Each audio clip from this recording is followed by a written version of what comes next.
pessoal, boa noite, sejam bem-vindos a este webinar sobre o trade. Então, aqui a ideia é a gente ter um bate-papo de compartilhar conhecimento. Eu brinco que a gente precisa de um novo chá. Aqui é uma brincadeira do chá, que é muito usado em recursos humanos, como conhecimento, habilidade e atitude.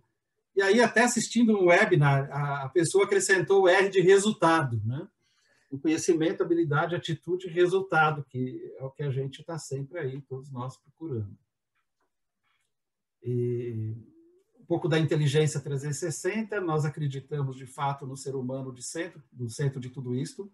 É o ser humano que faz a transformação. Para isso, precisa de ter bons processos, precisa de tecnologia e, claro, precisa da informação para ser uma empresa orientada por dados.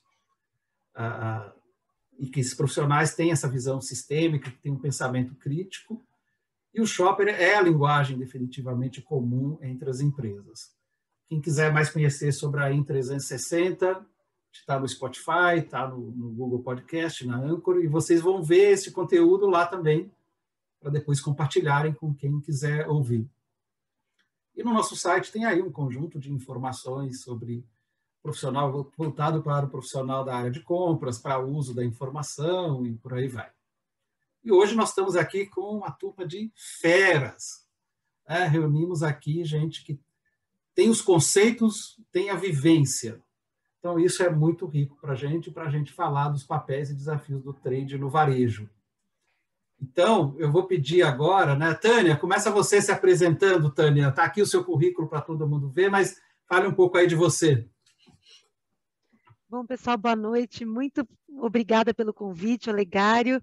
Está aqui com todos esses profissionais fantásticos, como a Sibeli, o Jorge, o Fernando e você, né, que eu conheço já há alguns anos.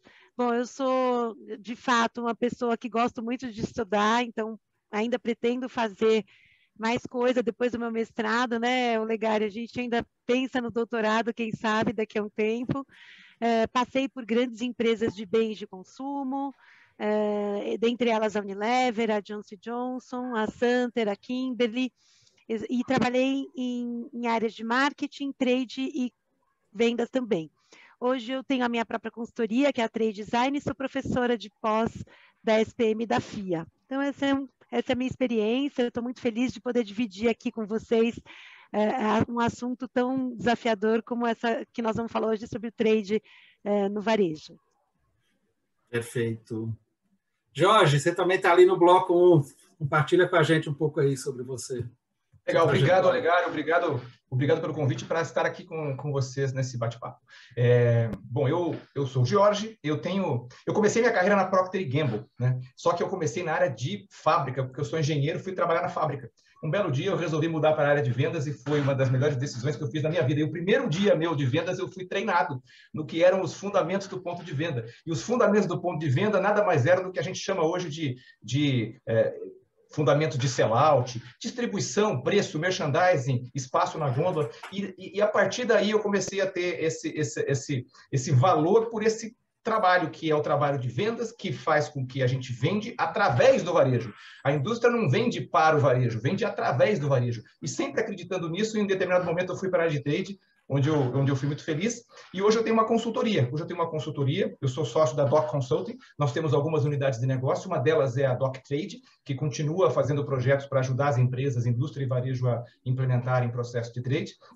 Enfim, sou apaixonado pelo tema. Alguns anos atrás eu organizei um congresso de trade marketing, na época, em 2018, quando não tinha esse negócio de congresso online com tanta frequência como hoje, né? Aliás, hoje é o que mais tem. Na época não tinha tanto. Eu tive a oportunidade de ter alguns de vocês participando desse congresso como palestrantes. Foi uma experiência muito boa. Eu nunca vou esquecer da experiência que foi de compartilhar conteúdo. Por isso, sempre que alguém me convida, Olegário, sempre que você me convida, eu fico muito feliz em estar aqui para compartilhar um pouquinho do que eu conheço.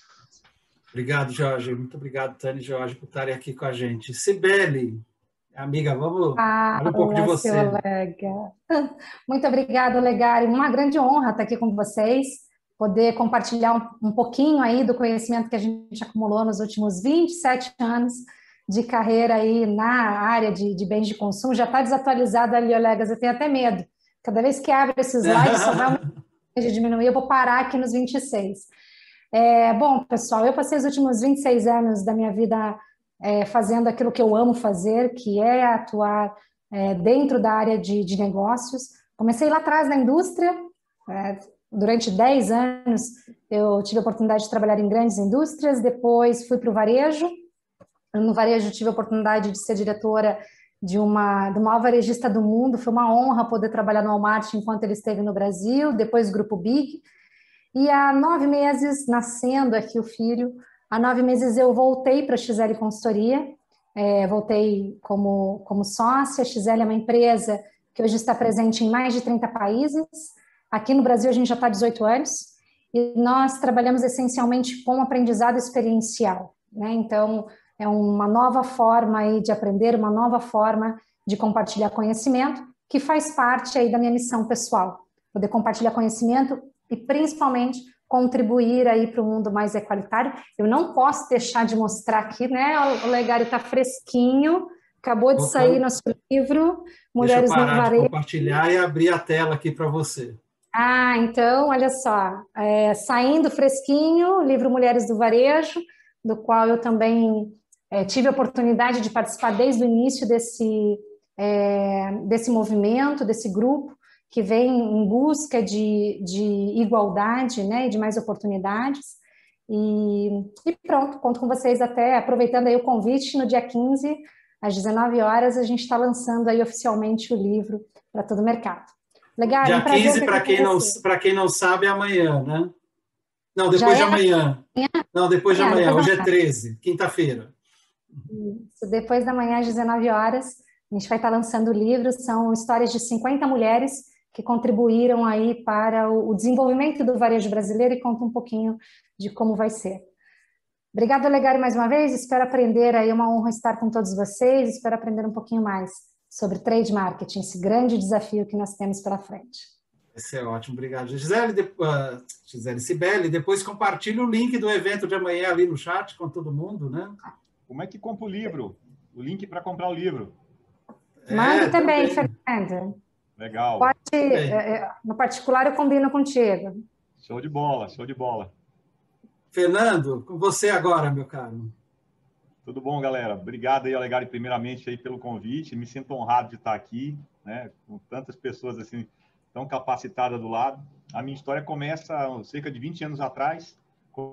Comecei no varejo, fui gerente comercial de uma rede que tinha no começo da minha carreira, tinha cerca de 40 lojas. Quando eu saí dela, já tinha cerca de 200. Essa empresa passou por uma venda para um grande grupo nacional aí. Eu acabei saindo e aí comecei a minha carreira de consultor. Fiquei 8 anos como consultor. E agora estou voltando para o varejo também, numa empresa que está aqui em Manaus, é o Grupo Tapajós, fatura 1,1 bi por ano, são 125 lojas, e também tem um lado no atacado. Então, eu sofro dos dois lados aqui. Numa parte da operação, eu sou trade, conversando com a indústria e positivando as lojas, que representam aí 60% da nossa operação. E do outro lado, eu tento trabalhar com independente aí, com as redes independentes, com as farmácias associativistas, para tentar conseguir conectar com esse PDV que não está sob a minha jurisdição, por dizer assim, para conseguir implementar o trade com eles e fazer alavancar a venda. Então, se de um lado eu sou o policial malvado no momento que eu converso com a indústria no trade, no varejo, no outro eu sofro todo o karma disso quando eu tento trazer o independente para dentro. Vai ser muito bacana dividir essa experiência aí e contar um pouquinho de muitos erros e alguns acertos que eu cometi nessa trajetória. Muito bem, gente, muito bem-vindo, obrigado a todos que estão aí participando com a gente, sejam todos bem-vindos.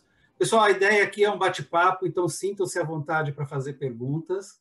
O Matheus Mantovani, aí, que é da área comercial, já fez uma provocação falando que ia dar todos os livros de graça, né? Mulheres do Varejo. É isso aí, vamos descontrair, vamos falar disso. A ideia de fazer esse webinar surgiu desse convívio com a área de compras, né? A área comercial, como está se chamando até mais, porque tem uma reorganização intensa no varejo, com a criação, com a especialização, seja de gerenciamento por categorias, pricing, supply, etc. E o trade entra ali. E o varejo se espelha na indústria para fazer isso. Então, por isso até que a gente dividiu esse webinar em 2 partes, no primeiro bloco falando aí justamente da visão da indústria e depois o varejo. Mas tem boas provocações aí. Pessoal, ali na parte de baixo, vocês já estão todos acostumados, né? Mas tem o chat que vocês podem fazer perguntas e tem o Q&A também. Pode usar qualquer um dos instrumentos aí que vocês acharem melhor para fazer as perguntas. Mas eu vou começar aqui com a Tânia. E aí, Tânia, como é que surgiu o trade? Bom, o trade surgiu já faz o quê? Quase uns 25 anos, né, Jorge? Acho que é isso, mais ou menos, aqui no Brasil. É claro que lá fora sempre as coisas começam um pouco antes. Na indústria de bens de consumo, puxado muito pelo relacionamento que ficou cada vez mais complexo com as grandes redes varejistas, né? Dentre elas até uma que eu admiro bastante, que é o Walmart, o próprio GPA, o Carrefour, que puxaram esse desenvolvimento indiretamente do trade dentro da indústria, né? Então, basicamente assim, o trade surgiu na indústria porque marketing e nem comercial, né, vendas, não tinham a capacidade de fazer alguns processos, né, de geração de demanda, de gestão de planos de negócios mais complexos, de gestão de categoria, de implementação e execução de merchandising. Então, tinham várias coisas que ficou sobrando um certo grupo de processos e de fato, nomeou-se essa área como o trade marketing, né? Quando isso aconteceu, né, na minha carreira especificamente, eu estava na Unilever, e essa nova disciplina surgiu respondendo para uma área de vendas, né, para uma diretoria de vendas. Depois isso acabou evoluindo e teve idas e vindas da onde a área fica, mas assim, como a gente até estava conversando hoje mais cedo sobre isso, para mim não importa se trade responde para marketing, para venda, se é uma área independente, não importa se chama trade marketing, shopper marketing ou algum nome qualquer, ou inteligência comercial, administração comercial, inteligência de vendas, não importa. O que importa é que os processos estejam desenvolvidos, né, e que se concentre especificamente numa área só, para que faça isso dar certo, todos esses processos, né? Então, essa é um pouco da história do trade no Brasil. Hoje, o trade está espalhado em diversas indústrias, de diversos segmentos, está espalhado em distribuidores e no varejo, quer dizer, o trade está em todo lugar. E eu sempre falo para os meus alunos, não fica preocupado, ai, professora, mas na minha empresa não tem trade marketing. Eu falo, tem sim, é que realmente vocês não chamam de trade marketing. Então, acho que é isso, essa é a minha provocação para a noite. Não importa o nome, o que importa são os processos e o que importa é a missão, que é levar a estratégia das marcas por meio dos diversos canais de vendas e marketing. É isso, sinteticamente é isso. Mas aí, Tânia, a gente estava ali conversando sobre o webinar, nós falamos também da importância de ter uma maestrina ou um maestro para tudo isso, né? Por mais que esteja ali, precisa de alguém que articula, né? Sim, não é isso? Eu brincava na época que eu estava na indústria que o trade era meio um embaixador, mas eu gosto mais da figura do maestro, né? Porque ele é um grande negociador, ele tem que entender como gerar demanda, tem que entender o comportamento do shopper, tem que entender os canais, né? Que daqui a pouco nós vamos falar, nós temos aqui representantes que já passaram pelo Pharma, pelo Alimentar, e tem o Fernando que está hoje no Pharma, então tem que entender dos canais, então é uma inteligência tripla, né? Shopper, categorias, marcas e canais. Então o trade ele deveria orquestrar tudo isso para que isso se converta numa boa execução, né? Porque não adianta também só planejar e isso fica no papel e acaba não indo, né? Não indo para as lojas, não se agrega valor, não se alavanca a demanda. Então o trade ele precisa ter esse olhar holístico. E é uma coisa que eu tenho estudado bastante com alguns colegas, esse olhar bem holístico, bem abrangente, e orquestrar essa situação toda entre as áreas. Então, por isso que eu brinco do embaixador, né? Que ele tem que conversar com o pessoal de supply chain, conversar com o pessoal de marketing, conversar com o pessoal de comercial e até de compras dentro de uma indústria também, que tem uma área de compras. Então, tudo isso é o que você falou, né, o Legário, mais cedo hoje, de gerenciar essas múltiplas interfaces e fazer com que tudo isso dê certo. Por isso que muitos gestores de trade, como eu, por exemplo, têm o cabelo branco, né? Porque para fazer tudo isso a gente sofre muito. O meu está pintadinho aqui, disfarçado, né?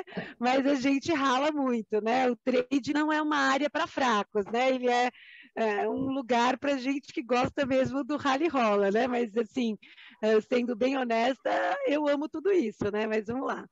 Isso aí. Mas, Jorge, conta para a gente. A gente estava conversando, trazendo aqui um pouco dos bastidores. Você até brincou, pode fazer uma provocação, e você falou do trade raiz. Que história é essa do trade raiz, Jorge? Porque todo mundo fala de trade hoje. Eu vou falar um pouquinho, mas antes de falar do trade raiz, eu vou contar um pouquinho da primeira pergunta, que é como surgiu o trade, né? A origem do trade. Eu vou contar a minha experiência, né? Na primeira empresa que eu trabalhei, que foi a Procter & Gamble, eu tive a oportunidade de entrar na área de vendas, e lá existia uma área dentro da área de vendas que chamava CMO, Customer Marketing Organization. Era a área de Customer Marketing. Porque existia essa necessidade de ter alguém dentro da área comercial que, além das metas do mês que tinham que ser batidas e do controle das equipes comerciais que estavam na rua fazendo as vendas com distribuidores e com varejistas, tinha que ter alguém pensando em como conecta a estratégia que as marcas querem com as necessidades e as limitações de cada bandeira, de cada canal, de cada cliente. O nome era Customer Marketing, não era Trade Marketing, era o marketing do cliente. Olha que interessante. Depois a minha carreira foi caminhando, e em determinado momento eu fui trabalhar numa outra grande empresa, que era a Kraft Foods, que hoje é a Mondelez, e lá eu tive a oportunidade de também passar. Toda empresa que a gente vai, o trade está em transformação, já perceberam? Eu também tive a oportunidade de trabalhar no trade marketing da Kraft, e na época tinha o trade canal e o trade categoria. O que era o trade categoria? Era aquele indivíduo, né, que sentava na cadeira olhando com profundidade para a categoria. Ele tinha que entender muito da categoria, e ele tinha que entender como aquela categoria se encaixava do ponto de vista estratégico de execução em cada canal, né? Então ele era foco na categoria e tinha que ter a diversidade de canais. E tinha o trade canal, que era o cara que tinha que ter foco no cliente ou no canal, tinha que entender tudo daquele canal. E ele recebia as estratégias das categorias, e ele tinha que fazer aquele trabalho de poder adaptar. Tudo isso era uma grande orquestra, como você falou, né? Uma orquestra, porque é uma comunicação o tempo inteiro, né? Da equipe de marketing que está pensando nas estratégias da marca, da equipe de campo que está pensando em como executar aquilo tudo, e no meio do caminho essa equipe que fica desenhando como arredondar essas bolas, para que a equipe comercial possa ter um trabalho com foco em fazer o melhor para gerar o quê? Gerar o sellout, para gerar... Porque é o que eu falei lá no começo, né? A indústria não vende para o varejo, a indústria vende através do varejo. Então, o foco da indústria tem que ser em qual é que o varejo vende mais. É claro que eu vou ter o foco em vender mais da minha marca, porque eu tenho concorrentes e eu quero ganhar deles. Mas essa primeira hora da verdade, que é a hora que o shopper escolhe o nosso produto na gôndola, esse era o foco da época. E aí, por que eu falo de trade raiz? Porque hoje eu vejo, e me desculpem se vocês que estão assistindo trabalham na área de merchandising, são promotores ou são coordenadores de merchandising, mas eu vejo muitas agências aí aparecendo e se denominando agência de trade. Eu sou agência de trade. É verdade, você é uma agência que trabalha no trade, que o trade é o quê? É o comércio, é o ponto de venda. Mas para mim o trade raiz é aquele trade que senta desenhando as estratégias. É aquele trade que está ali dentro da organização, arredondando a bola. É o que eu chamo de, para mim, o foco do trade, eu até tenho um nome bonito que eu dou para isso, que é o planejamento da execução. Ele pisa no estratégico, porque ele tem que entender a estratégia da marca. Ele pisa na execução, porque ele tem que entender como é que a área de vendas trabalha. Ele tem que entender como é que o promotor, o merchandiser atua. Mas ele tem que construir esse plano que, uma vez entregue na mão da equipe de merchandising e da equipe de vendas, pode ser executado. E executado quer dizer o quê? Execução, o que é? Execução, além de ter o produto distribuído, execução é fazer o que foi planejado, né? Execução é uma boa negociação com o varejo. Para ter uma boa negociação com o varejo, tem que entender as necessidades do varejo. E aí, por aí vai. Então, para mim, o trade raiz é esse trade. Eu vejo muita gente perguntar hoje, será que o trade tem que ser estratégico? Para mim, o trade é estratégico na sua origem. Se alguém tem dúvida disso, não entendeu o que é trade, porque o trade nasce estratégico. Depois tem ramificações, tem o trade de execução, o trade analítico, mas o trade, para mim, o trade raiz é o trade que nasce plantado na estratégia. É aquele trade que tem que entender a estratégia da marca para poder construir o planejamento da execução dessa marca para o cliente e para o canal. Isso, para mim, que é o trade raiz. Não sei se todo mundo concorda, mas eu nunca vou tirar isso de mim. O trade raiz é isso.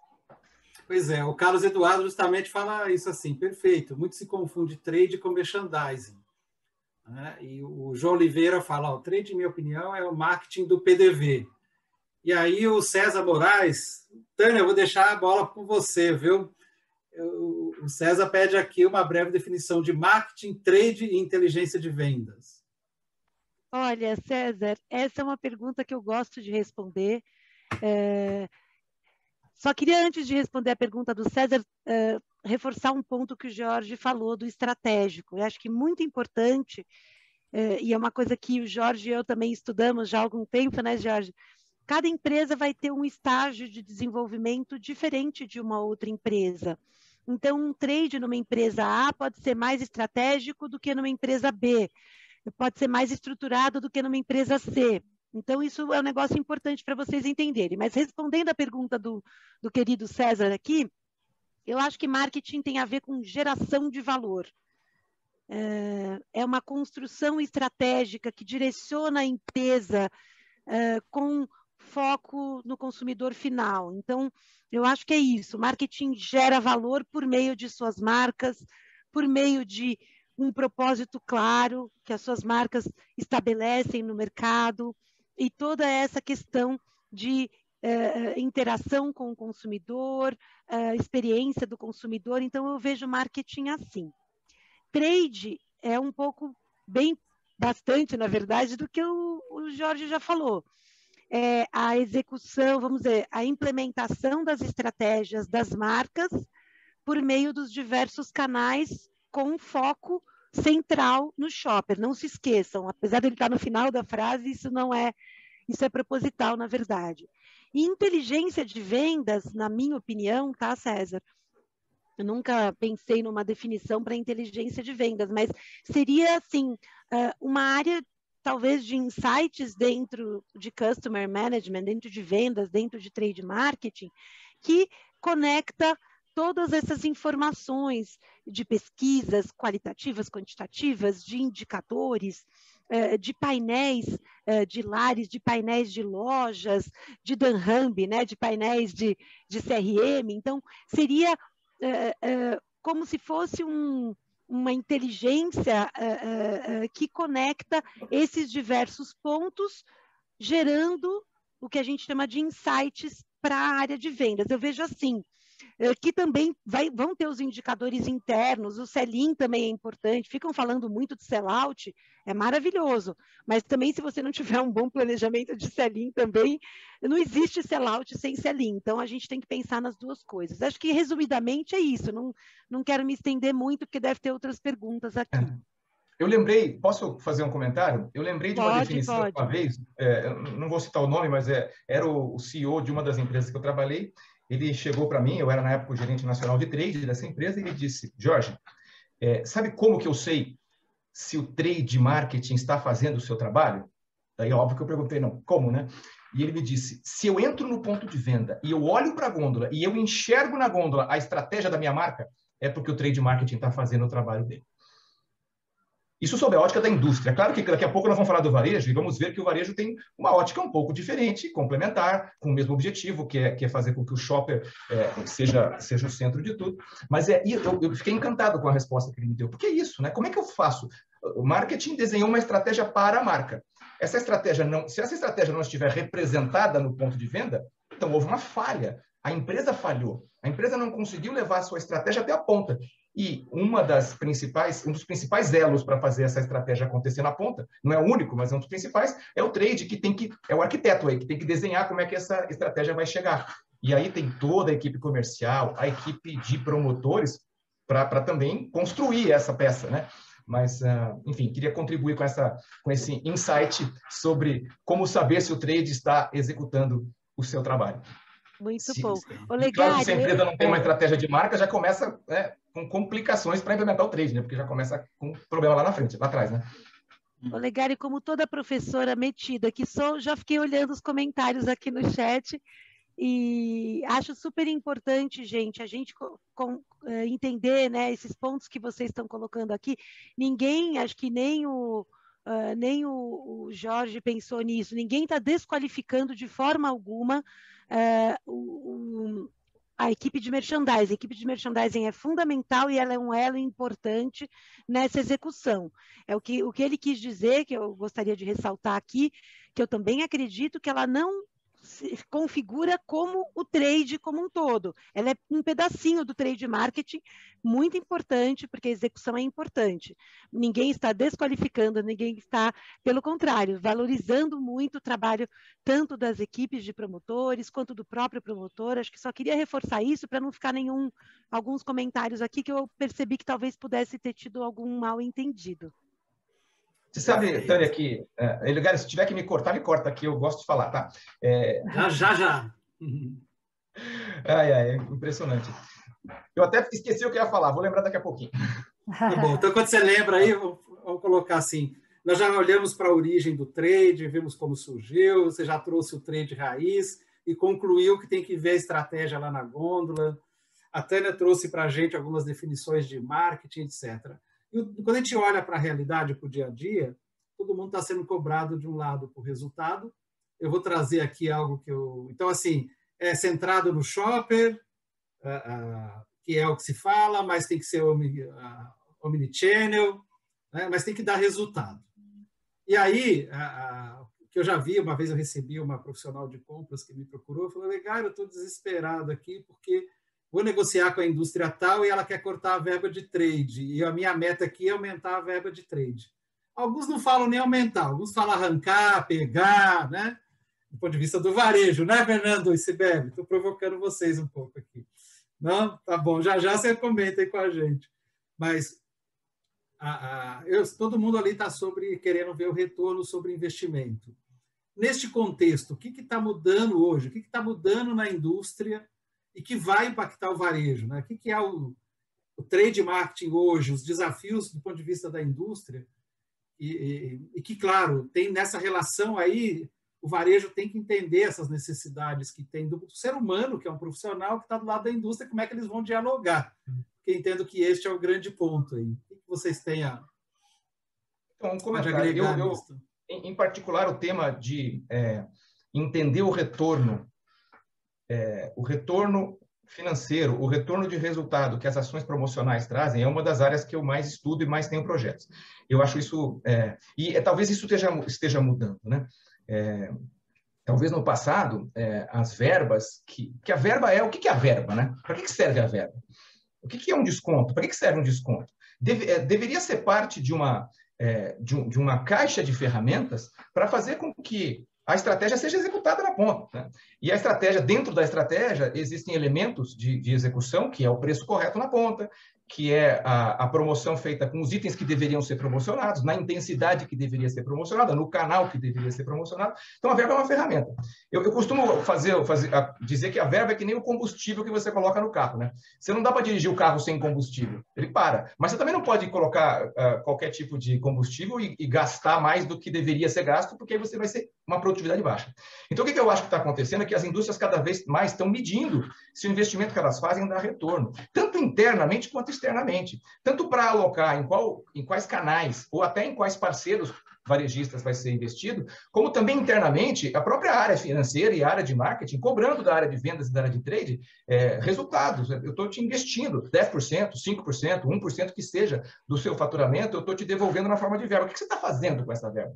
E cada vez mais as indústrias estão buscando maneiras de mensurar se essa verba está sendo utilizada só para compensar, por exemplo, algum tipo de desvio na política comercial, ela vai para preço, ou ela está sendo utilizada para fazer acontecer um planejamento promocional, um planejamento que foi pensado para o crescimento das marcas. E com isso, um pouco que não tem mais essa história de o dinheiro está na mão de vendas e vendas vai investir do jeito que quiser, né?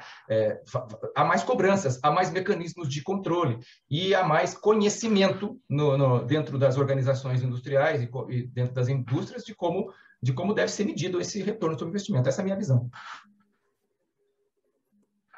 Muito bem. Faz sentido, Tânia? Faz sentido, Sibeli?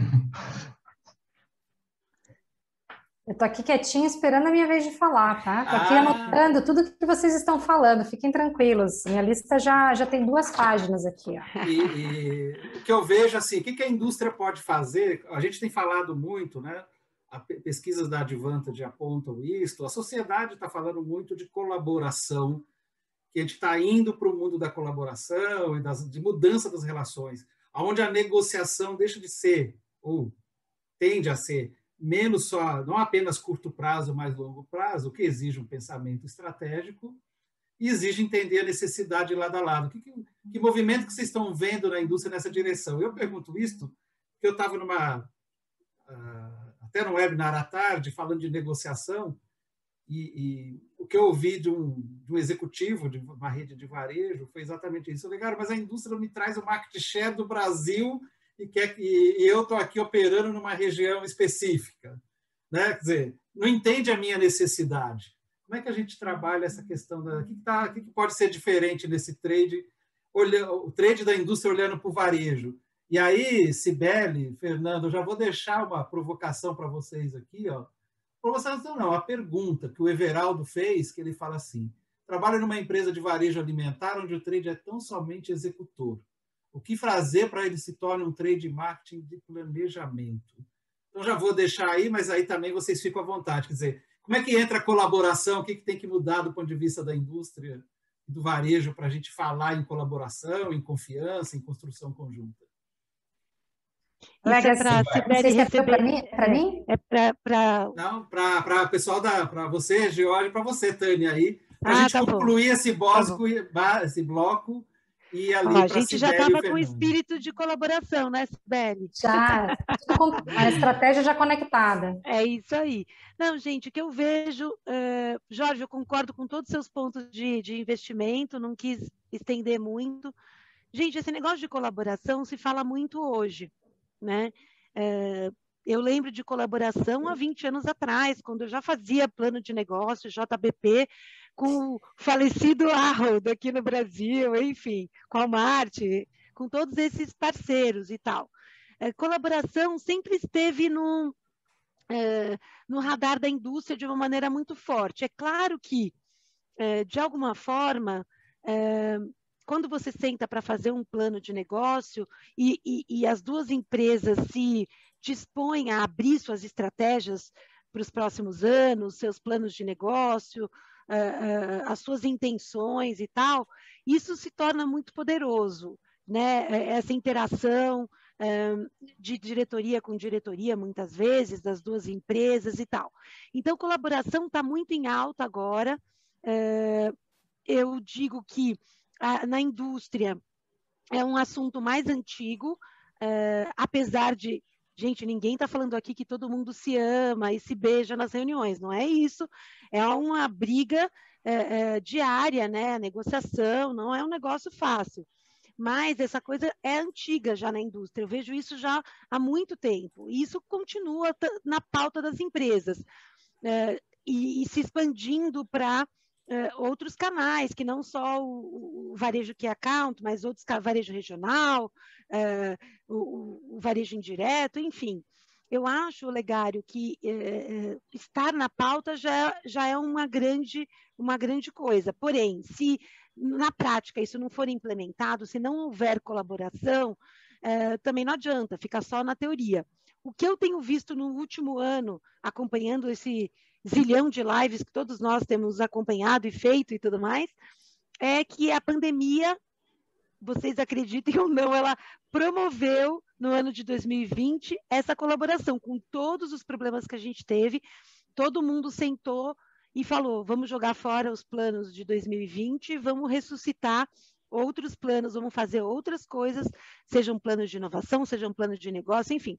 Todos sentaram e falaram, não, a gente precisa rever 2020, porque não dá, ninguém tinha previsto essa tragédia que está acontecendo. Então, acho que, nesse sentido, a pandemia foi um acelerador da transformação digital, de tantas outras coisas, mas também desse cenário colaborativo. Os próprios números da Advantage mostram isso, né?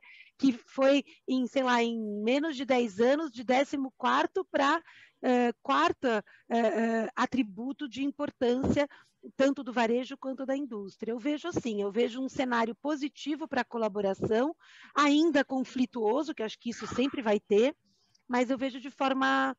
com bons olhos. Não sei se eu estou sendo muito otimista, mas... Perfeito. Eu já quer complementar? Não, assim, eu entendo o seguinte, é verdade, Tânia, a colaboração no sentido de grandes empresas multinacionais que a gente trabalhou, que a gente teve a oportunidade, né? Eu passei por Coca-Cola, passei por Johnson & Johnson, por Kraft Foods, por Procter & Gamble. Todas essas empresas que eu passei e as que você passou, já traziam na raiz, né? Voltei de raiz aí, que o principal objetivo delas era vencer na primeira hora da verdade, que é o momento em que o shopper está tomando a decisão de compra, de colocar o teu produto no carrinho. E para vencer nessa hora da verdade, tem que ter um trabalho de colaboração com o varejista. Não é imposto, né? O trade e as empresas que pensam dessa maneira montaram seus processos para tentar chegar lá. Em alguns, mas encontraram barreiras porque nem sempre do lado do varejo existia essa abertura, alguns mais do que outros. O Walmart era um dos exemplos de que trazia essa mentalidade do Joint Business Plan. A execução do Joint Business Plan nos países nem sempre era igual ao que a matriz, mas, enfim, existia essa mentalidade. Então, naturalmente, essas grandes multinacionais com os grandes varejistas globais fizeram acontecer. Mas eu ainda vejo hoje muitas indústrias de menor porte que trabalham com representante comercial, atendendo grandes contas. Outro dia eu estava fazendo reunião com uma que ainda tem o representante comercial trabalhando com as grandes contas regionais, como Cencosud, como Mateus. E aí você pensa, ainda está longe de implementar um modelo de Joint Business Plan. Então, acho que essa é uma jornada que ainda tem um caminho para andar.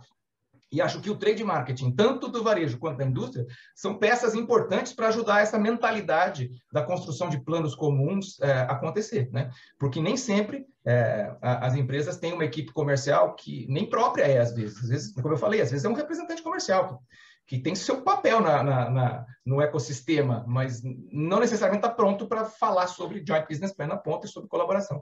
Mas é uma jornada que tem que ser sempre, nunca podemos parar de buscar a melhoria contínua nessa escada de colaboração, né? Aquela famosa escada que começa lá com a negociação puramente transacional e aquele nirvana que é a colaboração total, né? O relacionamento de parceria. Todo mundo busca aquele último patamar da escada, mas é difícil de encontrar exemplos duradouros que isso aconteceu e se permaneceu assim. Essa é a minha visão, né? E com certeza eu quero ouvir a Cibele, quero ouvir o Fernando para ver se tem um ponto de vista no outro ângulo que seja muito diferente. Mas, enfim, eu acho que ainda tem caminho. Ainda tem muita empresa que está assistindo o nosso webinário que provavelmente o JBP não é uma realidade. Que provavelmente o Joint Business Plan é um nome bonito que está lá no desejo, mas ainda não acontece. Perfeito. O Carlos contribui aí um pouco com isso. Aí eu vou passar para a Cibele aqui, para começar. A Cibele, que trabalhou nos dois lados, vai fazer essa transição aí da indústria para o varejo. E aí o Carlos ele fala aqui, né? Entendo que todos querem receber a colaboração, mas nem todos querem colaborar. Aí fica a indústria querendo fazer resultado e o varejo querendo pegar verba para compensar resultado. Acho que é um bom começo para uma provocação, né, Cibele? É uma ótima provocação, Olegário. Eu já estava de olho nessa pergunta e numa outra que foi feita antes sobre como transformar aí um trade marketing do varejo de operação, de execução para estratégico. Mas a primeira coisa que eu queria dizer é assim, eu concordo muito com o que o Jorge e a Tânia trouxeram sobre o papel do trade marketing, tanto na indústria quanto no varejo. Para mim, o trade é a área, ou é a pessoa, ou é a instituição, é o ser que conecta a estratégia da indústria com o shopper através do ponto de venda. É isso que o trade marketing faz em essência. A questão é que o grande desafio do varejo, eu senti isso quando eu saí da cadeira da indústria e sentei na cadeira do varejo. Quando eu estava na indústria e eu ia atender meus clientes varejistas, eu atendi vários clientes por mais de 10 anos, eu chegava para eles com aqueles planos mirabolantes de trade marketing, de comercial e etc., com a expectativa de que a criatura que estava sentada do outro lado da mesa fosse olhar para o meu produto, para a minha marca, com o mesmo foco que eu, como indústria, tenho. E no dia que eu sentei na cadeira do varejista, que eu atendi por mais de 10 anos, e que eu conhecia todo mundo lá dentro, conhecia todas as lojas e todos os gerentes e achava que dominava, eu passei 3 meses atordoada, até entender onde eu estava. Porque na indústria eu atendia, 50 clientes vezes 200 itens no portfólio. Quando eu sentei na cadeira do varejo, eu tinha lá 300 fornecedores e mais ou menos 10 mil SKUs. Então, não havia qualquer possibilidade de eu conseguir fazer as análises com tanta profundidade por fornecedor quanto o próprio fornecedor fazia. Então, aqui já começa a necessidade, em essência, da colaboração entre a indústria e o varejo. Porque a indústria consegue olhar para o seu produto, para o comportamento do seu produto no ponto de venda, com um olhar que o varejo não consegue. Em contrapartida, o varejo consegue compreender a navegação do shopper dentro da sua loja, compreender que determinados SKUs não cabem para aquele perfil de loja, né? O varejo tem uma limitação de gôndola que, pronto, eu só fui entender na hora que eu estava do outro lado da mesa, que eu tinha lá, cabia 20 SKUs numa determinada subcategoria e eu queria, porque queria cadastrar 30. Não tem, não cabe. Tinha que fazer boas escolhas para estar lá. E mais, precisava comunicar isso para o consumidor. Muito bem. Para a gente conseguir executar todos os planos de trade que são elaborados muitas vezes com muita boa vontade, tanto do varejo quanto da indústria, é um outro grande desafio. E é por isso que eu vi aqui o comentário de alguém dizendo como é que a gente sai da execução? Gente, primeiro, a gente como varejista precisa conseguir garantir a execução, porque é um desafio para a gente. E esse papel não é só do trade, é da organização toda. Esse papel é do comercial que negociou, do trade que também estava na negociação, do marketing que trouxe algum plano diferenciado, é de todos nós. Porque uma coisa é o Jorge, que é de uma determinada indústria, diz para os promotores deles que eles têm que ir para a loja executar um plano que foi combinado com a Cibele, que é a gestora comercial de uma determinada categoria, e com a equipe de trade marketing, que é responsável por essas negociações dentro do varejo. E ele tem lá o promotor que vai chegar na loja e vai focar no produto dele. Outra coisa é eu, Cibele, gestora de categoria ou gestora de trade marketing, mandar 20 comunicados para a loja dizendo assim: senhor gerente, aqui está o book com todas as execuções que você tem que fazer. Você tem que executar essas 50 indústrias com essas 30 coisas para executar, e tudo isso tem que ser feito hoje, porque amanhã o fornecedor vai passar na loja. E de um lado tinha aqui a indústria dizendo: Cibele, das 500 lojas, 2 lojas não executaram, e na outra: Cibele, eu estou aqui no PDV, não dá para executar isso que você negociou. Então, o que eu queria trazer um pouquinho de causa, até na tonalidade de voz, é para dividir com vocês que a colaboração não é a cereja do bolo, ela é básica. Se a gente não colaborar varejo e indústria, primeiro a gente não consegue executar. E se a gente não executar, não adianta ter trade estratégico. Então esse é o primeiro ponto que todos nós, varejistas e indústria, precisamos revisitar. Como é que nós estamos executando? Como é que nós estamos garantindo a execução? Porque o fornecedor hoje mede, né? Como o Jorge mesmo falou e a Tânia mesmo falou, o fornecedor mede se aquele investimento que ele fez no varejo está dando retorno.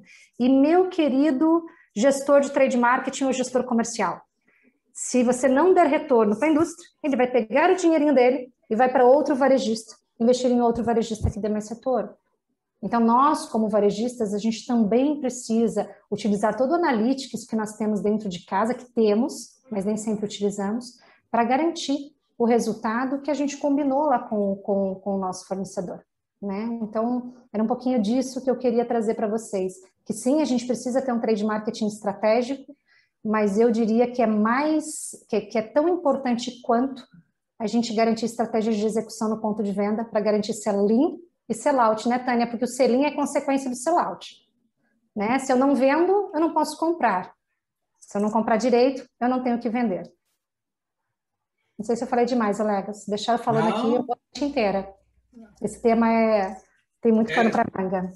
E assim, né? Trouxe feras aqui, né? Que vocês, com toda essa trajetória, esse conhecimento único, é muito enriquecedor. E agora eu vou dar para quem está lá dentro do varejo hoje a palavra aí, né, Fernando? E aí, você está aí no canal Farma, em Manaus, eu estava comentando sobre os seus desafios, que não basta ter os desafios da execução, tem que estar em Manaus, que tem todo o desafio logístico, enfim.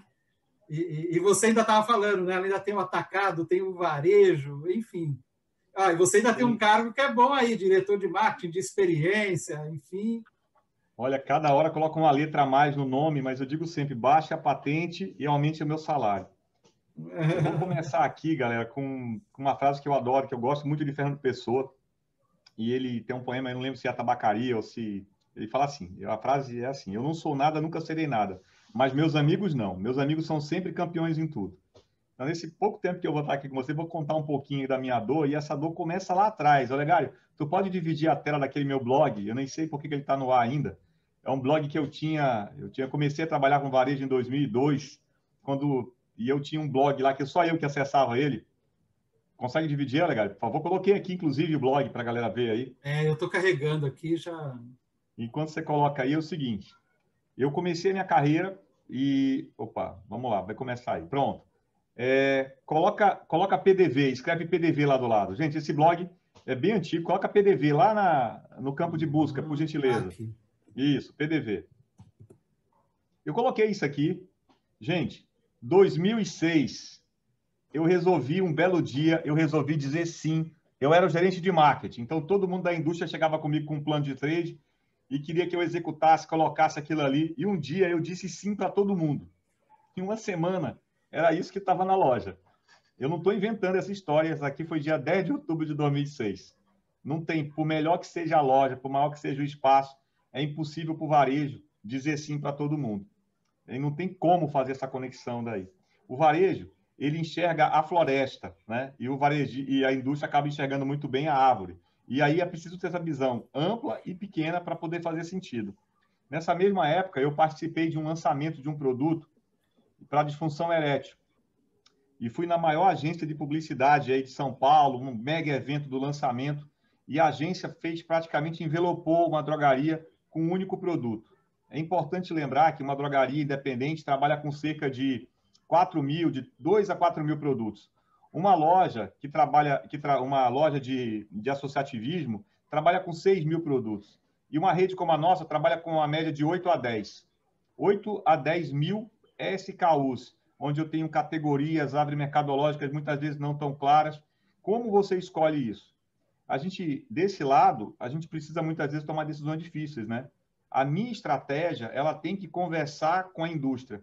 E às vezes eu tenho que dizer não, eu tenho que dizer que a minha estratégia não é vender a marca A, é vender o similar daquela marca.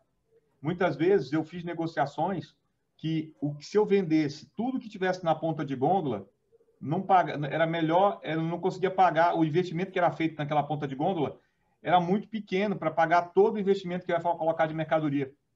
A gente tomou uma decisão estratégica lá atrás, e aqui em Manaus a gente usa essa decisão também, para que as lojas tenham uma gôndola menor, mais baixa, para que eu possa ter uma percepção de abastecimento na loja legal, mas quando vem o plano de trade da indústria, vem blocar aquele produto de tal forma que eu vou ter 5, 6 meses de estoque daquele produto na loja. Outro drama que eu sofria na época e sofro até hoje. Eu tenho 125 lojas em Manaus. Quando vem o plano de trade, para onde é que a galera quer colocar os melhores?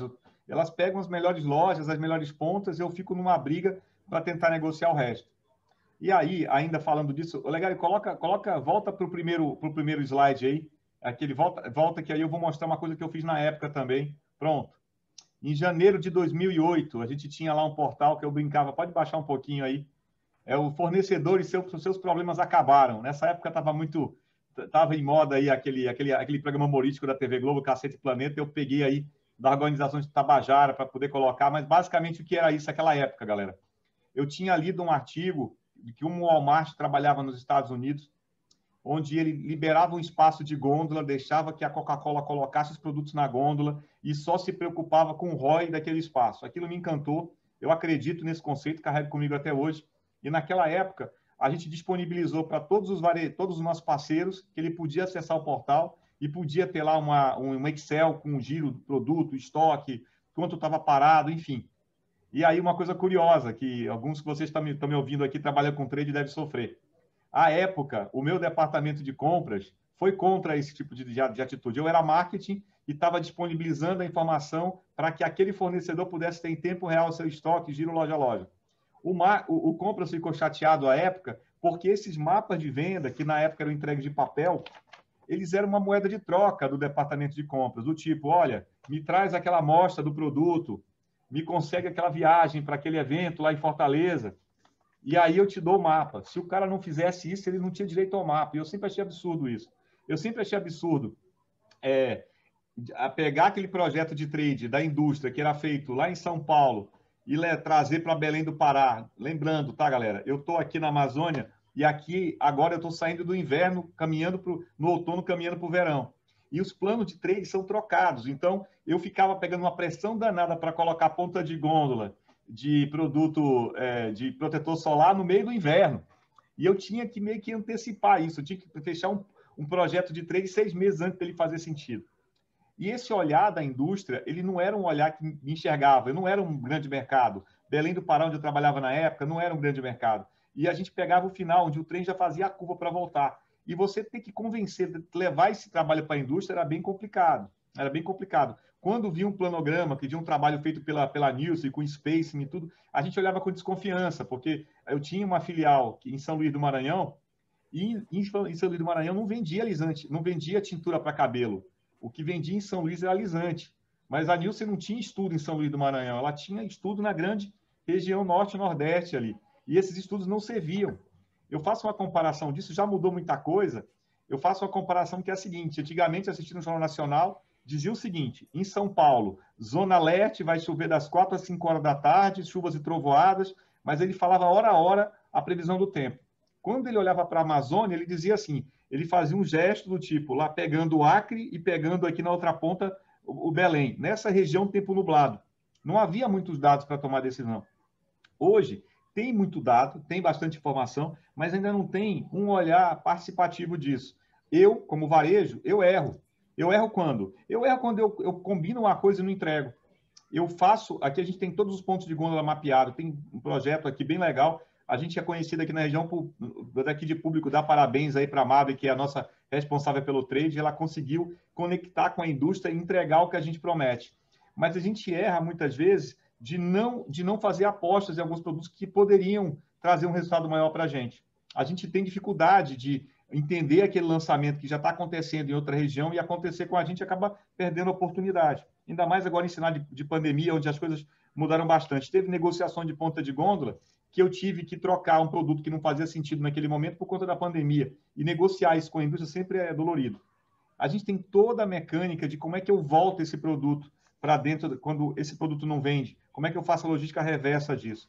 Então, o que eu aprendi dessa história e queria dividir com vocês? O varejo, no varejo farm onde eu trabalho hoje, ele já levou muita porrada. Já teve muito plano de trade feito, que era aquela roupa feita, não é uma roupa feita sob medida.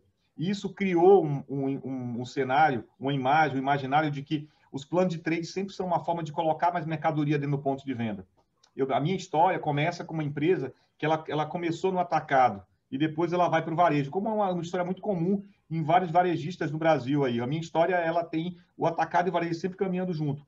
Isso pode parecer, não fazer muito sentido, mas vou explicar o motivo disso.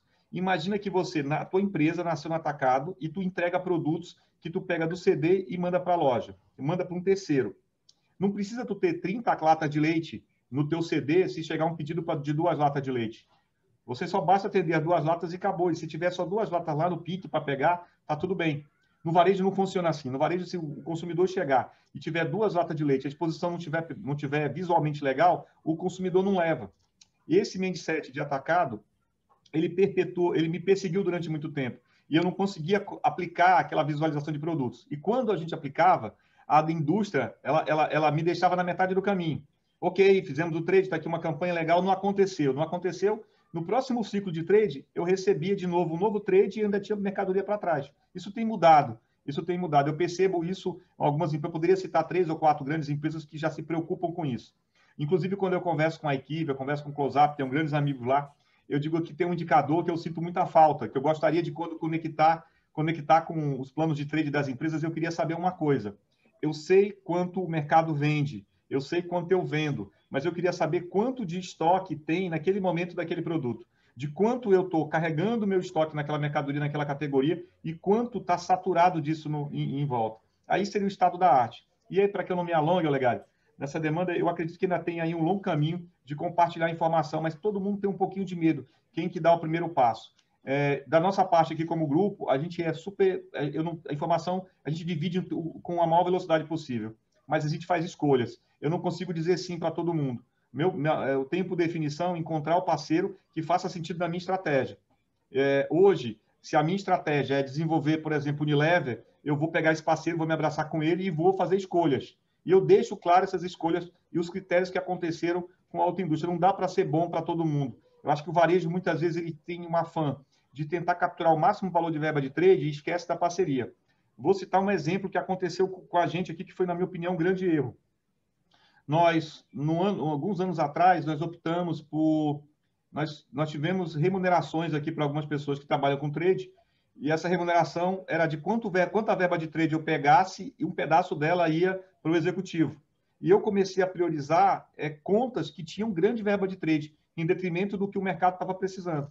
Como fralda não tinha verba de trade naquele momento, eu abandonei a categoria, e porque eu só fazia ações com ações que tivessem verba de trade. Resumo, eu derreti numa categoria super importante por uma visão míope de achar que a verba predomina sobre a estratégia. A verba não predomina sobre a estratégia. Vai ter situações que, sim, eu vou pegar aquela categoria, vou sacrificar a minha margem, vou fazer o trabalho em cima dela, independente da indústria ter ou não. É claro, é evidente que com os resultados eu vou colocar uma patinha debaixo do braço, vou bater aí nas grandes indústrias tentando mostrar o que foi feito. Eu acho que também tem isso. Acho que o varejo não pode mais esperar que venha o plano de trade que vai salvar. Ele tem que ter muito claro qual é a estratégia que ele quer e ele tem que conectar com os parceiros que podem ajudar nessa estratégia. Obrigado, Legário. Imagina. Eu estava lembrando aqui de uma situação que a pessoa pegou a ponta de gôndola, ou vende o espaço natural, ou pega a ponta de gôndola para um produto da curva D. Né? E compra muito, e depois tem que fazer rebaixa de preço, e por aí vai. Né?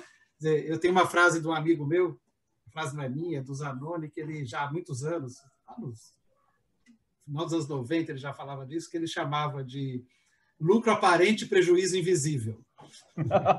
Uma excelente frase, Edgar, uma excelente frase.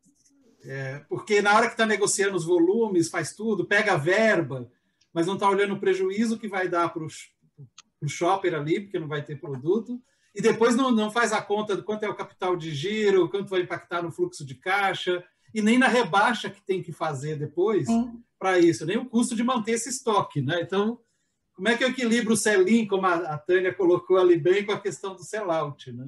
Elegas, eu acho que esse é um ponto fundamental que une a indústria e o varejo, né? Porque quando o varejista, primeiro o varejista precisa definir qual é a sua estratégia para as categorias que segue a estratégia da marca do varejista.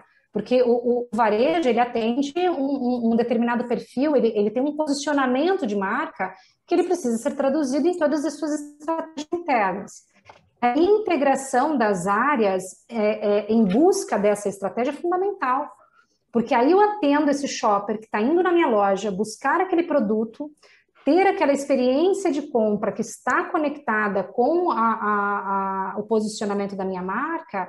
Eu integro desde o momento em que eu negocio a mercadoria com o meu fornecedor até o momento que eu faço essa mercadoria ter contato com o meu shopper, né? E até o momento que eu converto essa venda, não só o contato, mas o momento que eu converto essa venda, esse shopper leva para casa. Acho que o grande gap que a gente tem dentro das organizações na relação da indústria com o varejo é que a indústria chega no varejo e diz assim, essa é a minha estratégia, eu quero implementar. E o varejo chega para a indústria e diz, a minha estratégia é outra. Essa é a minha estratégia, vamos fazer desse jeito.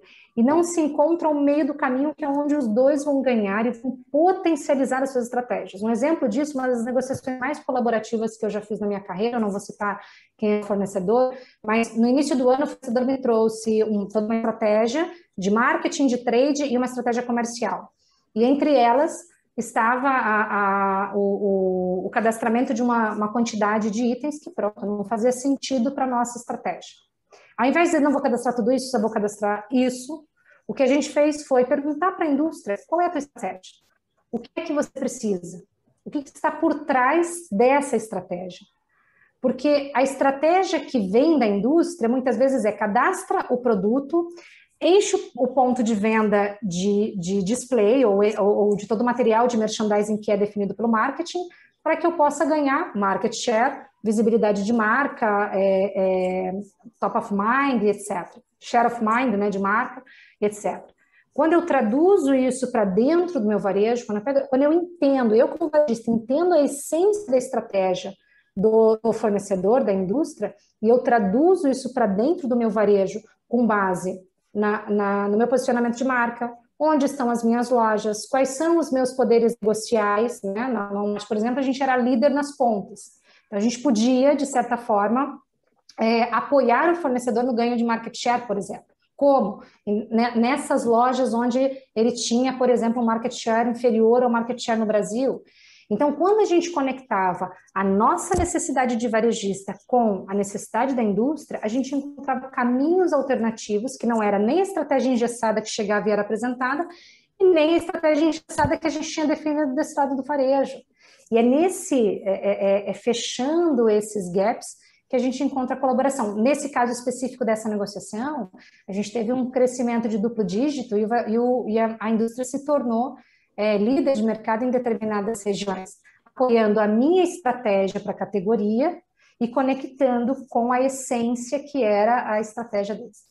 A gente precisa se ouvir mais varejo e indústria, ao invés de combater. E aí, Fernanda, até uma provocação, né? Às vezes a gente precisa escolher entre um fornecedor e outro, né? Mas tem a ver com a estratégia, o tipo de produto, o tipo de comunicação e, claro, margem, volume de vendas e todo o resto que compõe o nosso resultado para que a gente consiga entregar o resultado no final das contas. Né? E é essa integração que falta entre todas as áreas. Olegas, eu adorei a tua fala que diz assim, eu arrecado um monte de dinheiro com trade, mas eu perco um caminhão de dinheiro por deixar de vender para o cliente aquilo que ele quer comprar.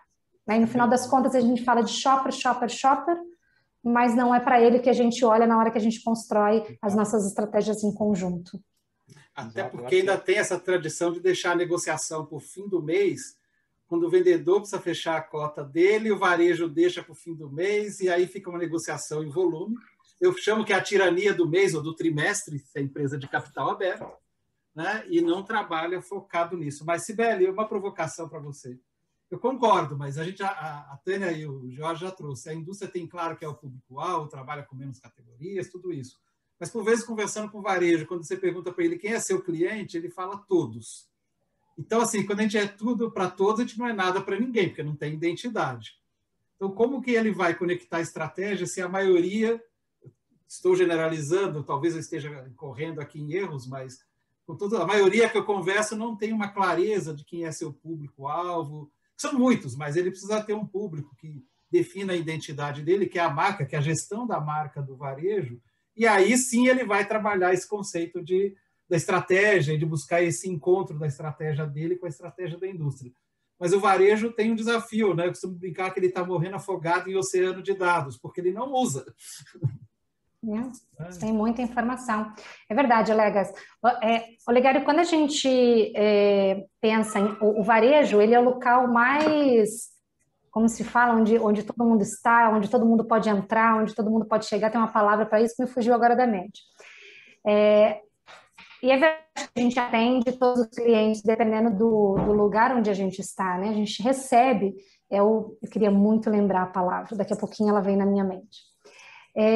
A questão é que o mesmo varejista, quando ele tem uma quantidade muito democrática, obrigada, Carlos Eduardo, era essa a palavra que eu queria usar.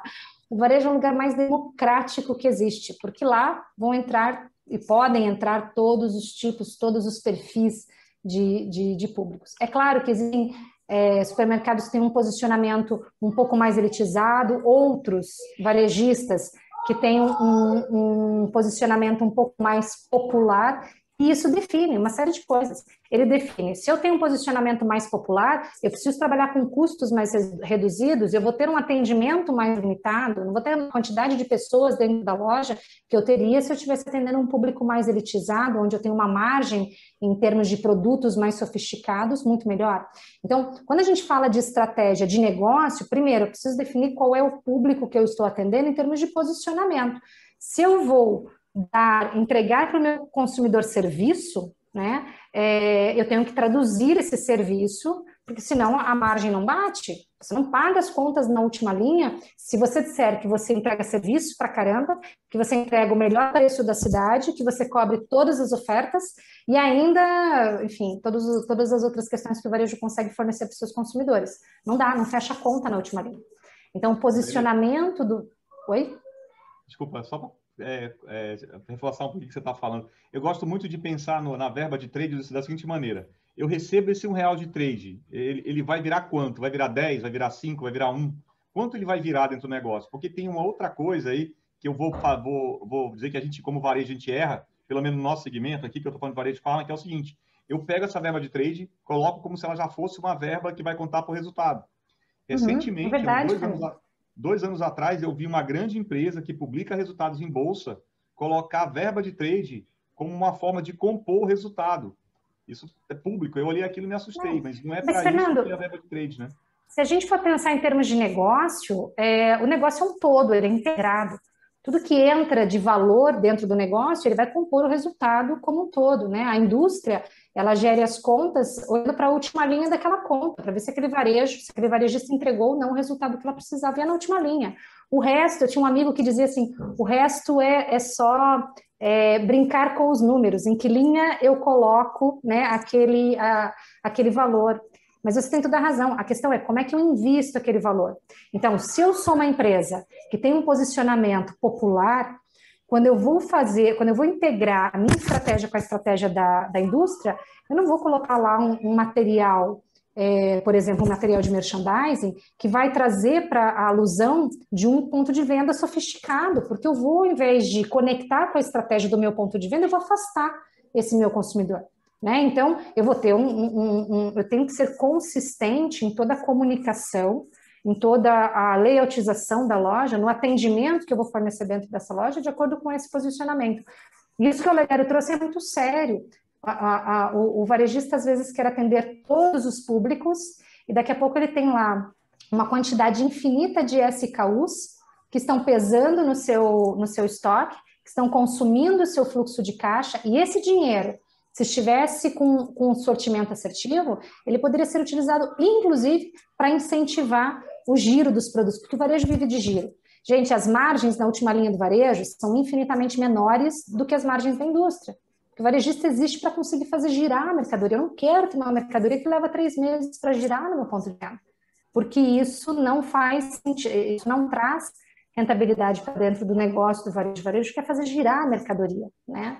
Então, se a gente consegue traduzir isso para o ponto de venda, Olegário, complementando aí a pergunta que você fez, a gente consegue ter um resultado, o ROI, que o Fernando disse, cada R$1 que eu invisto em trade marketing, qual é o retorno que vai ter? E é por loja, porque eu tenho varejistas de 5 lojas, uma loja tem um perfil de público, outra loja tem outro perfil de público, né? Então, acho que a gente hoje tem ferramentas suficientes, Big Data suficiente, para conseguir perceber o que é que a gente, quais são as lojas, quais são os perfis e de que forma a gente atua. E uma última provocação que eu queria fazer. Existe um dado dentro do varejo, que o varejo detém e que agora a indústria está tendo acesso não só pelos dados que o varejo fornece, mas também pela nota fiscal, enfim, pela nota fiscal paulista, pelas notas fiscais das regiões, quer dizer assim, junto com o meu produto, o que é que vende junto com o meu produto? Até para conectar as estratégias de trade marketing, qual é a cesta que efetivamente esse varejista está vendendo? Onde estão as perdas? De que forma eu conecto a minha estratégia de trade da indústria para apoiar esse varejista a recuperar, né, parte do que seria a estratégia dele e recuperar o que ele está perdendo e ajudá-lo nessas análises, ajudá-lo a prestar esse serviço em formato também de colaboração. Existe um fator dentro da colaboração que ele não é medido, mas o ser humano ele tende a contribuir mais e a colaborar mais com quem ele gosta. E todos nós somos seres humanos, não importa quão racionais formos, nós tendemos a colaborar mais com quem a gente gosta. Então, quanto mais colaborativos nós formos e quanto mais empatia nós tivermos pelo problema do outro, a gente conecta as nossas estratégias com a estratégia do varejista e o varejista conecta a sua estratégia com a da indústria. No final das contas, gente, todo mundo vai ganhar. Em vez de ficar brigando ali pelo mesmo espaço, a gente aumenta o tamanho do mercado. Porque dentro do Brasil, poucos mercados são saturados. Até café, que estava presente em 95% dos lares, 99% de penetração no sul do país, consumido 5 vezes por dia, não tinha mais como enfiar café no consumidor. Até café, a gente fez o mercado crescer, porque a gente, através das estratégias da indústria conectada com a execução do varejo, a gente conseguiu fazer a categoria crescer por preço médio, por premiumização, por uma série de outras alavancas que não eram só preço, né? Não eram só as grandes negociações de café que a gente tem aí no nosso dia a dia. Então, essa era a provocação que eu queria fazer. O mercado é muito grande e a gente não explora todo ele. Perfeito. Nós estamos indo para a parte final, temos aí mais uns 15 minutos, mas, Jorge, você falou que tinha algumas perguntas para fazer para a Sibeli e para o Fernando, vou deixar aí com você. Mas antes de fazer a pergunta, eu queria comentar, o que a Sibeli falou foi muito interessante, né? Falou sobre... recentemente eu tive a oportunidade de dar um treinamento para uma indústria farmacêutica sobre como o Key Account Manager deveria fazer vendas pensando em valor para os seus clientes, né? E um dos exercícios foi o seguinte: você tem conhecimento profundo sobre o seu cliente varejista? Você entende quais são as estratégias dele? Então, tinha um exercício para elencar quais são as estratégias do seu cliente. E tinha uma dificuldade, né? Geralmente a equipe comercial... Nós estamos falando de equipe comercial e não de trade, mas também estou falando de algo que é maior, que é a colaboração entre indústria e varejo, né? A equipe de vendas de uma indústria, se ela não conhece a estratégia do varejo, se ela não sabe... Como é que ela vai poder entender maneiras de levar propostas que ajudem o varejo a atingir os seus objetivos, né? E aí eu fiz um outro exercício. Pô, beleza, já fizemos aí a lista de quais são, você já conseguiu mapear quais são as estratégias do seu varejista, do seu cliente, sim. Agora pega todas as iniciativas que a tua indústria está pedindo para você ir lá negociar e faz uma matriz. Eu quero saber qual iniciativa que a tua indústria está pedindo para você negociar que ajuda o varejista a entregar a estratégia dele. E quando tiver algum xizinho, né, aí você pega essa e tenta construir uma proposta de valor. Afinal de contas, o que vocês querem entregar enquanto indústria vai ajudar o varejista a entregar o que ele quer enquanto varejo. Por que não começar por aí o Joint Business Plan, né? Por algo que já conecta? E esse exercício não é feito, né? Esse exercício não é feito. E quando esse exercício não é feito, a conversa cai na discussão transacional. Tipo, meu objetivo é esse, o teu é aquele, a gente não chegou no acordo. E quando o pessoal não está preparado, acaba entrando dinheiro na mesa e decisões ruins são tomadas, né? Ou decisões de gastar demais, ou decisões de usar o dinheiro para tomar decisão errada. Cortar o seu raciocínio, mas para concordar com você, e eu não vou ter como dar esse exemplo sem citar o nome. Peço licença, eu vou ter que citar o nome da indústria aqui para contar. Eu estava numa reunião recentemente aí para a gente planejar o ano e tudo, e eu tenho uma grande... Eu vou ter que falar o nome, não tem jeito. A marca, eu vou ter que falar a marca. Peço aí desculpa, mas o caso vale a pena. E durante a discussão ali do plano de crescimento desse ano para essa marca, a pessoa chegou e falou assim, ó, a gente vai crescer 2%. Eu disse, como 2%?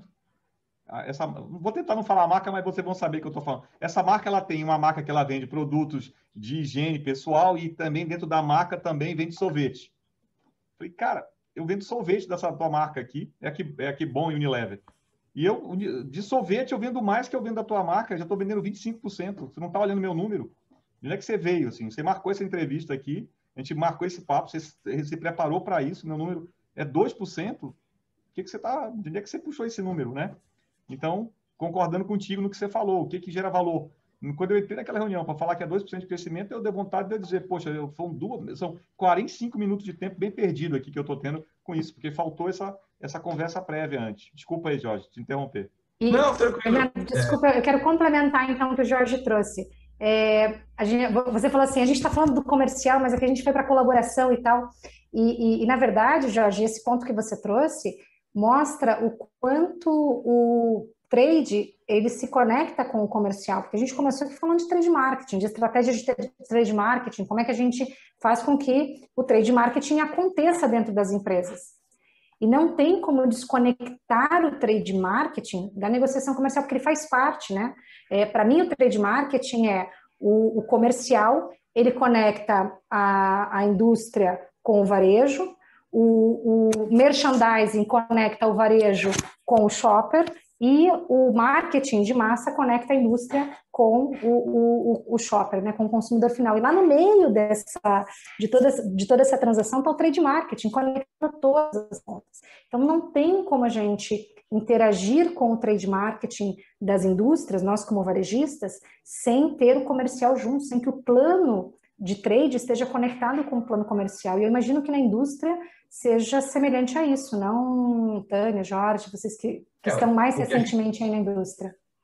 A minha pergunta depois para você é como é que isso funciona no varejo. Mas a indústria, existe também conflito dentro da indústria.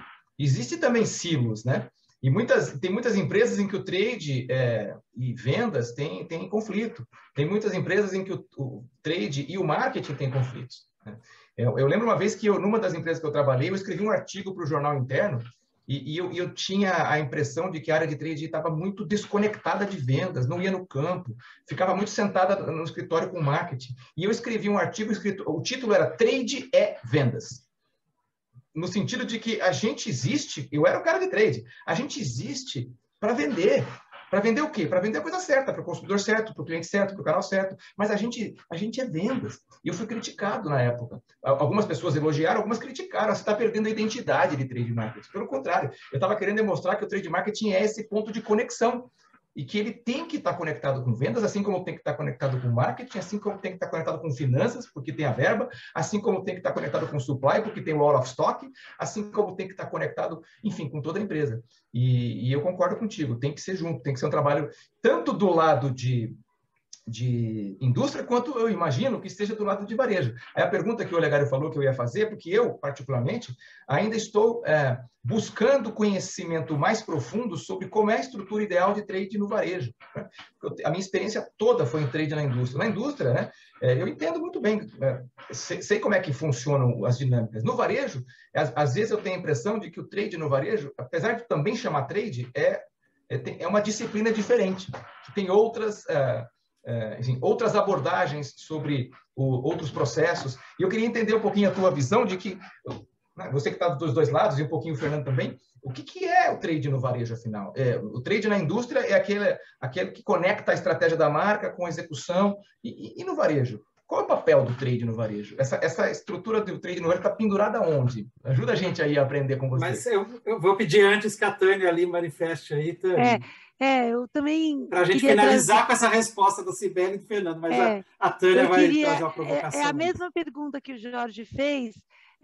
Queria até entender, até como o Fernando está atuando no varejo, e ele mostrou lá o blog dele, as 50 ações para colocar, achei sensacional. Então, assim, Fernando, como é que você vê nesse sentido? Você estava ali com um problema naquela época, com as 50 ações para colocar naquela data. Adorei, e eu até vou pedir licença que se eu puder usar nas minhas aulas, eu te agradeço. Como você vê, e depois a Sibeli responde a pergunta do Jorge, que é bem parecida, como é que você vê uma solução, seja ela por processo ou por estrutura no varejo, para dirimir esse problema todo, ou para diminuir, ou para tentar melhorar essa situação? Porque se você tem uma forma de priorizar tudo isso, né, como é que você vê hoje, depois de tantos anos que se passaram, uma solução? Você deve ter, né? Pelo amor de Deus, me ajuda aí. Olha, não seria muita leviandade minha falar de uma solução. Tem acho que a sinceridade, né? Acho que dentro das indústrias tem momentos que tem produtos que fazem sentido para ela e que às vezes não faz tão sentido para o varejista. Mas o trabalho do varejo não é dizer não. Acho que é muito fácil eu sentar do meu lado e dizer não vou fazer e não ter uma visão de longo prazo, né? Então dizer sim agora e entender que esse sim eu estou cedendo para que no futuro, quando tiver um pack promocional, quando tiver um lançamento de um produto que tu vai me priorizar de alguma maneira, é importante. Então, basicamente, o que a gente tem trabalhado hoje, né? Assim, eu prefiro muitas vezes abrir mão da verba de trade, mas positivar aquilo, mostrando muito mais uma parceria do que pegar a grana e depois tu me cobrar porque eu não executei o que tu queria. Eu aprendi isso da seguinte maneira na vida real. Aquele amigo que te pede grana emprestada, tu sabe que não vai pagar, então tu acaba fazendo uma doação. Então, eu procuro conversar com a empresa e entender o que tu precisa aqui. Às vezes, a pessoa precisa de um PDV para poder positivar aquilo e a Nielsen capturar aquele dado e levar lá para aquele relatório ninja, né? E se a indústria conversar o que ela quer exatamente, eu já tive vários casos que nem foi cobrado, né? E quando é uma coisa realmente cabulosa, que não tem parceria, é um produto que eu estou próximo da validade para vencer, que eu falei antes, eu tô no Amazonas, aqui é inverno, se chegar uma promoção de sandal que vai vencer, desculpa, sandal que vai vencer, não tem parceria nisso, né? Um bom exemplo do que está acontecendo agora de parceria, que eu acho que poderia ser um bom nivelador disso, é um pouco do que a Simplus faz, né? A Simplus é aquela startup que está conectando aí varejista do Brasil inteiro, pegando produtos, fazendo ficha de cadastro, né? Eu, como varejo, que eu sempre levanto essa bandeira porque eu conecto com a Simplus, pego todas as imagens, o cadastro pronto, E eu queria muito que a indústria fizesse isso, porque me ajudaria demais. Eu poderia, vou dar um exemplo como se conecta com o trade. Eu sou um varejo que vende 1 bi 100 por ano, mas eu não sei quando a Unilever lançou um pack promocional. Eu tenho que esperar que o vendedor aqui me visite, enfim. A Simplos sabe, eu sei em tempo real que esse produto está lá, então eu consigo me conectar com ele. Que eu acredito, tá? O trade dos melhores varejos, eles provocam a indústria. Eu tenho obrigação de provocar a indústria. Eu tenho que ter habilidade para entrar na cabeça desse e falar assim, olha, aqui funciona assim, né? E aí tem um exemplo clássico, vocês já escutaram essa história várias vezes, estou aqui de novo no Amazonas, o caso da Coca-Cola que mudou de cor para poder estar em Parintins. Em alguma medida, de uma forma muito peculiar, e aí um desafio abissal para o Jorge aí nesse ponto, porque imagina ter tantos pontos de venda, cada um tendo uma estratégia. Mas eu preciso dizer, olha, aqui funciona desse jeito, aqui faz sentido esse display, aqui faz sentido essa estratégia. Eu vou dar um exemplo. Em algumas campanhas que a gente tem aqui para produtos de perfumaria, antigamente eu fazia uma campanha de trade com a equipe de venda e eu pagava no final. Chegava no final do mês, eu pagava aquela campanha para a galera. E isso não tinha o mesmo engajamento. Aqui tinha uma política de que a gente atrasava, o fornecedor não pagava, demorava, e não tinha credibilidade naquela campanha. Eu mudei a campanha e falei o seguinte, ó, vender um produto hoje, amanhã a empresa paga, ok? No dia seguinte a empresa vai pagar. É uma unidade, vender um Dove, é R$1 por Dove vendido, no dia seguinte está na tua conta esse R$1 por unidade vendida. A gente começou a pagar no mesmo dia, no dia seguinte. E aí, adivinha, e a pessoa pode sacar a hora que ela quiser a campanha. Qual é o dia da semana que você acha que mais vende Dove? Chuta aí, galera. Fernando, eu vou pedir para a gente ir rápido por causa do horário aí, viu? Quinta-feira é o dia que mais vende. A turma vende muito quinta-feira para sacar na sexta, para poder aproveitar isso daí. Então, essas particularidades eu estou disposto a dividir, desde que o trade aí da indústria queira ouvir. Eu tenho um monte de história para contar dessa. Só preciso de um espaço para poder a gente conversar. Eu vou passar agora para a Cibele para a gente ir para o encerramento, porque nosso horário aqui já foi. Está ótimo, hein, gente? Mas que bom. A ótima conversa está muito rica. Mas, Cibele, você tem aí a pergunta do George, né? Ele está com ela há um tempão. Como é que devia ser essa estrutura, né? Jorge, eu vou falar a minha crença. Desculpa, fala, Legas. E aí eu juntaria a questão que a Tânia colocou lá, né? Como é que olha para o processo, olha para a estrutura, como é que tem que ser isto, né? Já que, afinal de contas, se complementam aí. Eu vou dizer qual, para mim, qual seria a estrutura ideal. Independente se a gente está falando de uma pessoa que troca de chapéu ou de várias pessoas, porque dependendo do tamanho do varejista, ele consegue ter setores separados, dependendo do varejista, é a mesma pessoa que tem que só trocar de chapéu. Tá? Então, na minha visão, tudo começa com a estratégia macro. Então, varejo, que público eu quero atender, que serviço eu quero entregar, qual é o posicionamento da minha marca. Indústria, qual é o posicionamento da minha marca, quais são os tipos de produto que eu quero ter e qual o tipo de PDV. Eu estou simplificando, claramente, para ficar didático aqui. Na sequência disso, de que forma eu executo isso para que chegue até o shopper? Indústria, vou executar na mídia, contando para o meu shopper para o meu consumidor, para o meu cliente, que produto eu tenho para disponibilizar e qual é o posicionamento dessa minha marca, desses produtos. O varejo vai dizer, olha, traduzindo, seja nos produtos anunciados, seja no marketing institucional, de que forma que ele quer se posicionar com o cliente. E aí, a gente tem que pensar como é que eu capitalizo essas duas estratégias. E aí eu vou exemplificar aqui. Imagine que a empresa de canetas decidiu fazer um de lançamento. E ela investiu milhões na mídia social, na mídia de massa, para conseguir fazer esse lançamento. E eu, varejista, eu tenho perfil para vender essa caneta. Eu posso simplesmente ignorar a campanha e dizer para a indústria assim, não quero nada disso. Se você não me pagar aqui esse tanto, não me fizer esse preço, não quero nada disso. Eu perco uma grande oportunidade de vender. Ou eu posso dizer, puxa, em qual canal de televisão você está? Puxa, em qual rede social você vai estar?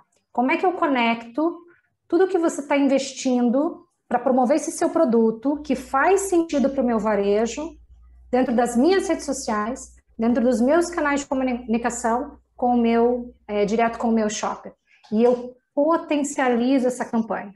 E aí essa campanha ela desce para o ponto de venda. E lá no ponto de venda ela tem que ser traduzida de alguma forma, porque a indústria já investiu uma pipa de dinheiro para colocar o produto que faz sentido para mim como varejista na cabeça do consumidor, mas ele toma a decisão no ponto de venda. Mais de 70%, né, das decisões a gente sabe que acontecendo no ponto de venda.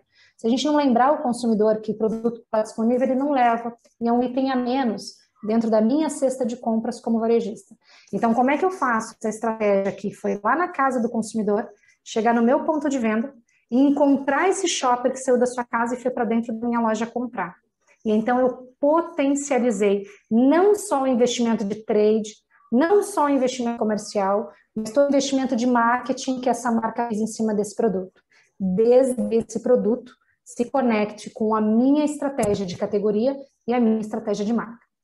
E a gente poderia dizer que são vários chapéus, né? Eu tenho o chapéu do comercial, que vai negociar o produto em si, as condições comerciais. Eu tenho o chapéu do trade, que vai negociar como é que isso vai acontecer no ponto de venda. E muitas vezes eu tenho o papel do marketing, que vai com os marketings, né, do varejo e da indústria que vão se conversar. E o ideal, gente, é que os três estivessem na mesma sala para fazer a negociação como um todo. Mas isso não acontece, porque quem vai para a sala de negociação é o comprador.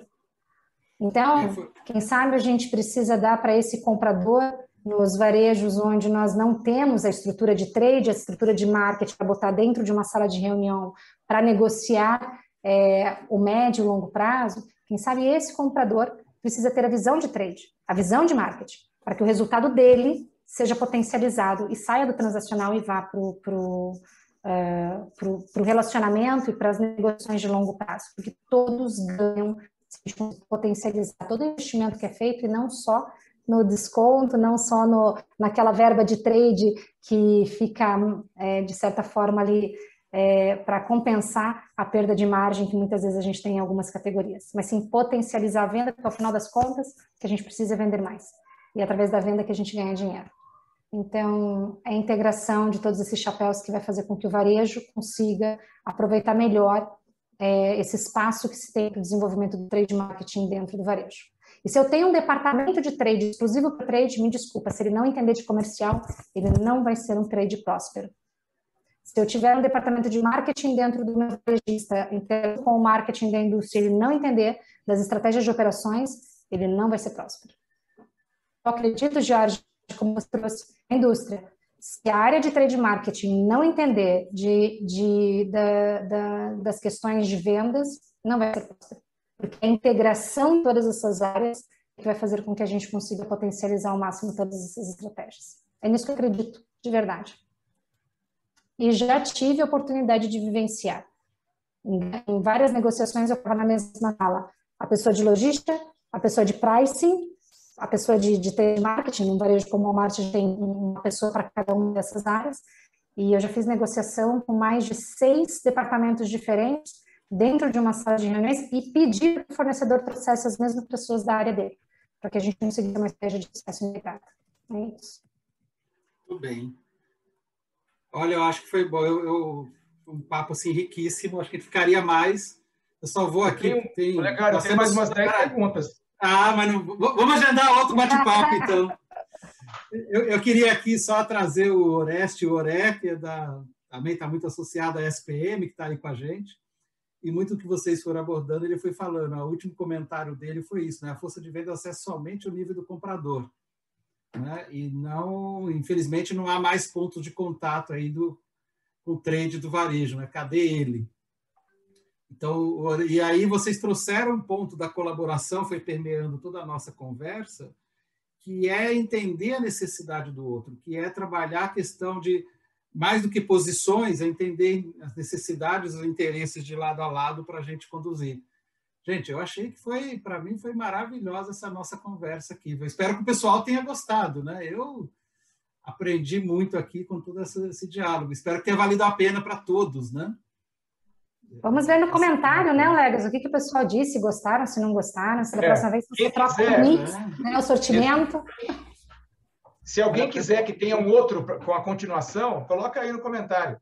Pessoal, tá vendo esse sapinho aqui atrás de mim aqui, ó? Tá vendo esse sapinho aqui atrás aqui? Aqui, ó. Sim. Quando tem um fornecedor aí que o trade dele, o plano não é legal, a gente pega um cartãozinho aqui, escreve o nome dele, entendeu? e coloca na boquinha do sapo aqui. Bom, Ai, que horror! é assim que a gente tem resolvido aqui os problemas aqui de falta de comunicação. Eu acho que eu vou precisar do ranário. Eu acho que só um sapinho também não dê conta. Estou brincando. A turma tem sido muito querida aqui com a gente e muitos parceiros que têm vindo aqui com a gente têm tentado se aproximar mais. Acho que o trabalho nosso de varejo é dizer mais sim. E quando disser não, explicar o motivo para que na próxima vez ele possa dizer um sim. Opa, olha, vocês falaram, provocou o pessoal, tá aí, o pessoal está falando. O Diego, quero continuação. Que ajudou muito. O João Oliveira falando também que quer o segundo, o terceiro. Né? Todo mundo pedindo. Oré, fala aí com a gente. Moacir, querido! Olha lá o Moacir, que querido. Fala, professor Oreste, tudo bom? Você está no mudo, professor. Libera o som aí, está com você. Está no mudo. Ah, peraí, acho que você tem que liberar o... Não, está com ele está promovido a painelista. Ele que tem que clicar lá, não sou eu, não. Clica aí no microfone, professor Oreste, ali do lado. Desativar o mudo. É, porque não está comigo, não. Deve ser alguma coisa na máquina dele. Que pena. É. Muito bom, gente. Foi excelente estar com vocês. Obrigada. Aprendi muito. Cibele e Fernando. Oi, professor Oreste, tudo bom? Oficialmente, parabéns para todos vocês, viu? Eu sou fã de cada um de vocês, acompanho todos vocês. Eu só quero lembrá-los, hein? Sempre pensa assim, quem é de vendas? Eu sou de vendas, hein? Mas eu faço esse marketing integrado aqui, ó. Boa, Oreste! Eu sou de vendas. E o meu objetivo é melhorar o varejo, melhorar a indústria.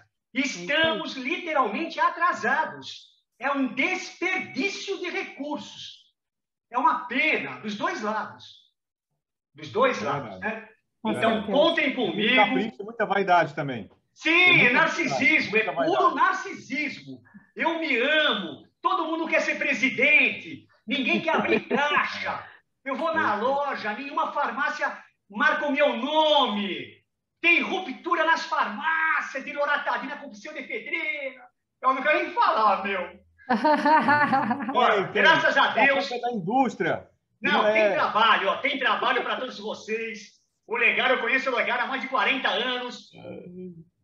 Da Johnson, de algodão, band-aid, esparadrapo, preservativos, né? Então, ó, eu adoro vocês, parabéns. Eu vou estar sempre como aluno, torcendo por vocês. E se vocês quiserem algo do PDV, fale comigo.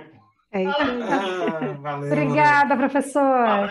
Obrigada, abraço. Muito obrigada. Muito obrigada de estar aqui valeu, com a prazer gente. estar aqui com vocês aí. Obrigado. Fechamos com chave de ouro. Eu quero agradecer a todos e todos que ficaram aí com a gente até o final aí, né? Olha só, 8h40 e estamos aí. Parabéns. Estamos aí. Né? Muito bom. Parabéns, muito gente. bom, Parabéns gente, pelos participantes. Obrigada. Obrigado, gente. Obrigada. Boa noite. Boa noite. Parabéns.